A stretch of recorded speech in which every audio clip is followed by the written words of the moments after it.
Hello, Yankees Nation. Welcome back to your go-to channel, New York Yankees News Network, where we dive deep into everything that's going on with our Bronx Bombers.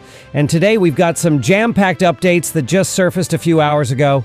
Trust me, these are the kind of stories that every true Yankees fan needs to hear. From a pitching meltdown that cost us a critical matchup to individual standout performances and what this means heading into Sunday Night Baseball, we've got everything you need to stay in the loop. So if you're someone who bleeds pinstripes, make sure to hit that like button and subscribe to the channel right now so you never miss a moment from Yankees land. All right, let's dive straight into today's first major update. And yeah, this one hurts.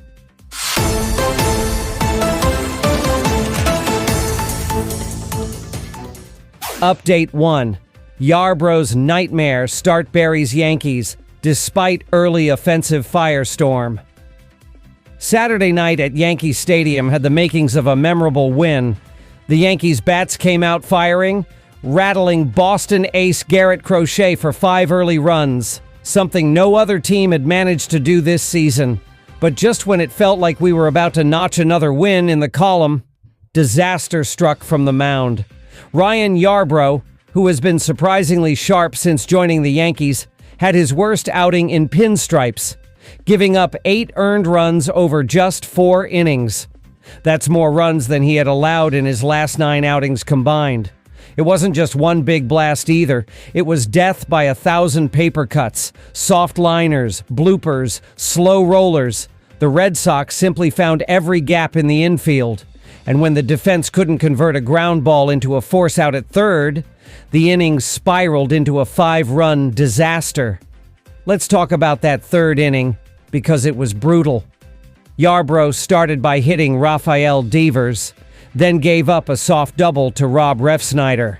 A mental lapse at third base left the bags full with no outs, and Boston's Trevor Story crushed a ball off Pablo Reyes's glove for a 3-run double. A couple of seeing eye singles later, it was 6-3, just like that.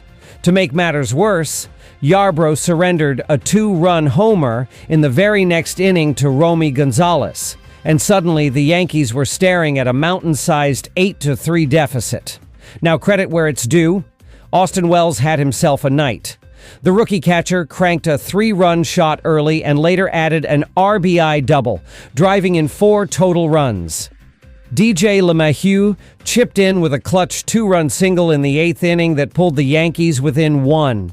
Fans were electric. Chicken buckets were literally falling from the stands. I mean, that play was actually paused after a bucket of tenders and fries rained down during DJ's at-bat. That's how crazy this night was getting. Unfortunately, the comeback magic ran out when Ian Hamilton couldn't hold the line in the 9th. Trevor Story, who ended the night with 5 runs batted in, delivered a back-breaking 2-run single that put the Red Sox up 10-7, and former Yankee Aroldis Chapman sealed it with a clean 9th. The good news? Yerry De Los Santos saved the bullpen by delivering 3 scoreless innings, keeping arms fresh for the Sunday night rubber game. But this was a game the Yankees could have, and honestly should have, won. Manager Aaron Boone said it best. He wasn't getting to those defined spots on the plate, not his best cutter, and Yarbrough admitted it himself. We'll take a look at it over the next couple of days and get it right. Let's hope he's right, because with Carlos Rodon set to face Boston's rookie right-hander Hunter Dobbins on Sunday Night Baseball, we can't afford another misfire from the mound.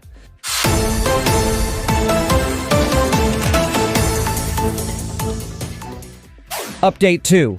Juan Soto hits 1,000. Why the Yankees letting him go could haunt the Bronx for years. While Yankees fans were licking their wounds from Saturday's 10-7 loss, something major was unfolding at Coors Field. Juan Soto was playing in his 1,000th Major League Baseball game. Let that sink in. At just 26 years old, Soto joins an exclusive club. Only Ted Williams and Frank Thomas managed to hit 200-plus home runs and walk over 800 times within their first 1,000 games. Soto now becomes the 3rd man ever to do it. That's not just impressive, that's historic. And here's where it stings for Yankees Nation. This is the same Juan Soto that fans were dreaming of wearing pinstripes in the offseason. We talked about it. We hoped for it. Some believed it was all but guaranteed. But he ended up across town with the New York Mets. Since debuting at just 19 years old with the Washington Nationals, Soto has done nothing but rake. Let's look at the numbers. 212 home runs, 820 walks, career batting average of .282, and a slugging percentage that, even during a slow start in 2025, is climbing again, .667 in early June alone. This guy doesn't just hit. He controls the strike zone like few hitters ever have. This season alone, he's drawn 51 walks, leading all of Major League Baseball. His chase rate? A ridiculous 14.8%, lowest among all hitters in 2025. That means he's swinging at good pitches and laying off garbage every time. And it's not just the stats. Soto brings swagger. He brings fans. He brings buzz to every single at-bat. Whether it's his iconic Soto shuffle or his ice-cold confidence in high-pressure situations, he's the kind of player you build a franchise around.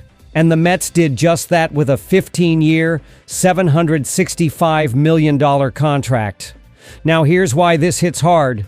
The Yankees haven't had a true lefty star bat with plate discipline like this since the early days of Robinson Cano.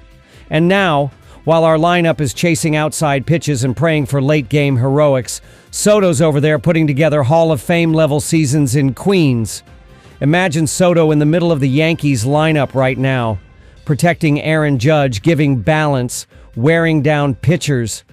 We've seen what he does in October. Remember that World Series title with Washington in 2019? He's been a 4-time All-Star, won 5 Silver Slugger awards, and he's barely out of his mid-20s. This milestone, 1,000 games before age 27, isn't just about the past. It's a warning about the future.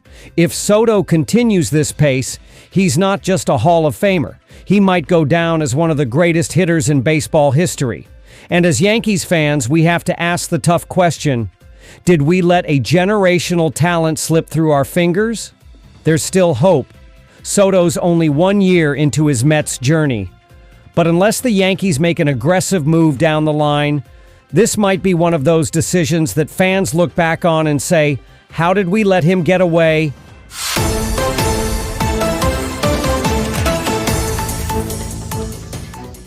Update 3. Stanton return nears. Will his comeback spark a Yankees summer surge? Now let's shift gears to some much-needed good news, and it's coming from Tampa, Florida. Giancarlo Stanton, the Yankees' big bat and former most valuable player, is getting closer to returning to the lineup. That's right, the slugger who hasn't played a single inning in the 2025 season due to tendonitis in both elbows could be just days away from beginning a rehab assignment. According to multiple insiders and Yankees manager Aaron Boone, the current plan is for Stanton to stay in Tampa through the weekend, continue his workouts and simulated at-bats, and then, if all goes smoothly, begin his official rehab assignment early next week. That sets up a potential return to the Yankees lineup by mid-June. And folks, that timing couldn't be better. Let's not forget, Stanton was last seen launching bombs and leading the Yankees during their American League pennant run last fall. And while his recent injury history has frustrated fans, when he's healthy, there's no question about his value. In fact, Stanton is currently sitting at 429 home runs, just 71 away from 500.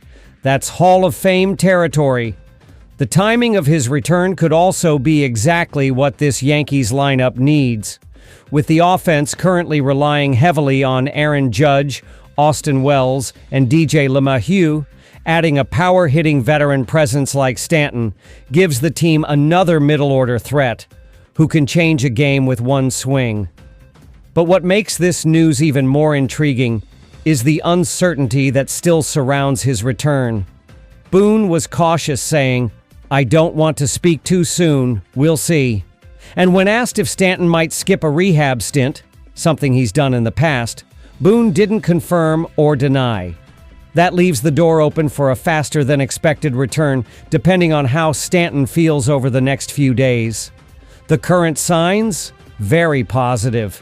Stanton has been working out daily at the Yankees' Florida complex. He's taking live swings, doing full baseball drills, and slowly ramping up intensity. All that indicates that his elbows are responding well and that his body is close to game ready. So what could this mean long term? If Stanton returns in form, even 80 to 90%, and stays healthy, he could be the X factor that turns the Yankees from playoff hopefuls into World Series contenders. His presence not only deepens the batting order, but also takes pressure off other hitters. And don't forget the added benefit of rest days and designated hitter rotations. With the emergence of Ben Rice and others, Stanton won't have to carry the full weight, which might finally help him stay off the injury list for good. So keep your eyes peeled, Yankees Nation, because if everything clicks, we could be seeing Giancarlo Stanton in pinstripes within a week or two. And that might just be the jolt this squad needs.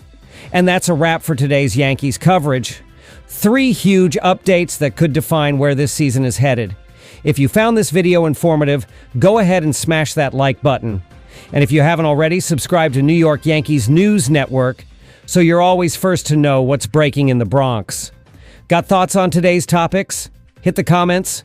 Should the Yankees have done more to land Soto? Will Stanton's return make a difference? What are your predictions for Sunday night's rubber match? We'll be watching it all, and we'll be right back here to break it down. Until next time, stay loud, stay proud, stay Yankees, and always, let's go Yankees.